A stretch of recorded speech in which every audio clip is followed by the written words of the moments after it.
Welcome back, Shorts. Today's topic is electric fence.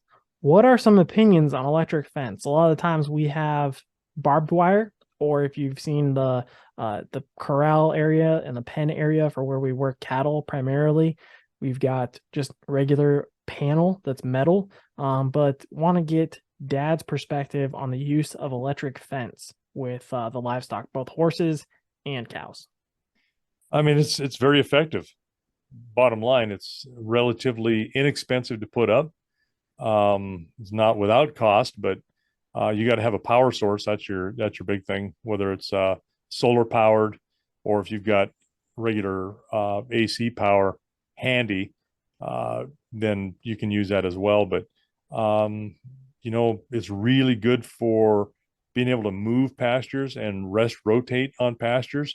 Even if it's a full section, a square mile, you can lay a line out there a couple different times and move it. Yeah, it's labor intensive to do that, but your posts are, oh, it can be 40, 50 feet apart.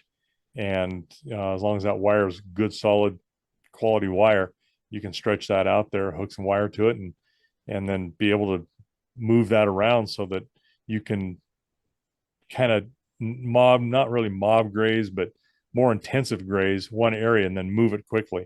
So it all depends on what you want to do. Sometimes they're strictly to keep an animal from absolutely not escaping. And we've used electric fence inside of our panels on a stud pen.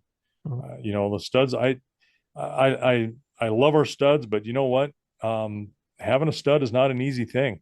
They're labor intensive, and a lot of times I'm not all that wild about that stud not having friends or some buddy to keep them company. So a lot of times I'll keep a gelding up, or like right now we've weaned these a couple of fillies and they're his offspring, but they're young and they're not sexually mature, and he's just kind of taking care of them. They're kind of hanging out with him, and I've got them up here in the corral. So that's kind of a nice thing for them to have that company. They're very gregarious animals, so um, being able to have them at a fence line where other horses are across a fence, that electric fence will hold them away from that and provide an extra barrier so that they won't try to charge it, put a foot through barbed wire or woven wire or even your panels and break your fence down. So really good that way. I like it. You can use them in the mountains even for, if you're camping or some way up where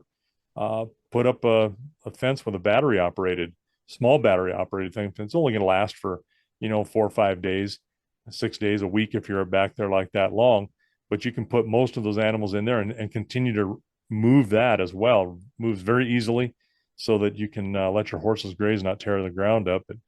And always keeping a horse on a high line too, because they can get away from you. You Oh just yeah, never know definitely. what's going to go wrong. If it's possible to go wrong, it can and probably will. So cattle are one way, horses are another.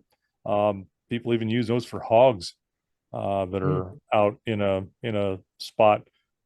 Hogs hate electricity, and putting a little wire just 8-10 inches off of the ground where they can't get over it, and they have to touch it to get or under it, and they have to touch it to get over it, will deter hogs as well. So, and that's something usually takes steel and concrete to hold. Oh Very yeah. effective tool. Well, that's us with electric fence on Hashknife.